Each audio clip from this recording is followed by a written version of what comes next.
Tahukah bahawa isi rumah adalah penyumbang utama kepada air sisa domestik? Pada tahun 2019, Perbadanan Pengurusan Sisa Pepejal dan Pembersihan Awam melaporkan yang isi rumah di Malaysia menghasilkan 44.5% air sisa domestik. Jumlah ini boleh digambarkan dengan penghasilan 16,667 tan sisa makanan dalam sehari. Institut Penyelidikan Air Kebangsaan Malaysia mengklasifikasikan air sisa domestik kepada dua jenis iaitu air hitam dan air kelabu.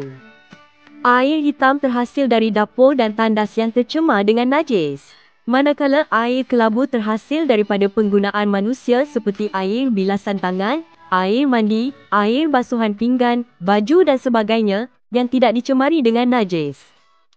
60 hingga 70% jumlah penggunaan air sisa domestik di Malaysia ialah air kelabu.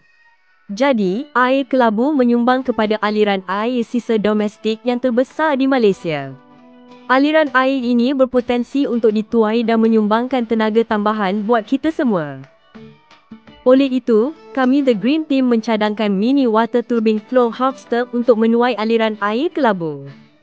Flow harvester ini boleh dipasang terus di bawah aliran air. Apabila air jatuh menimpa turbin yang berada di dalam flow harvester, tenaga aliran air akan ditukarkan kepada tenaga mekanikal yang akan menggerakkan turbin.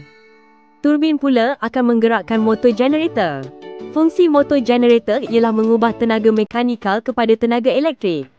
Arus elektrik yang terhasil daripada motor generator adalah arus terus.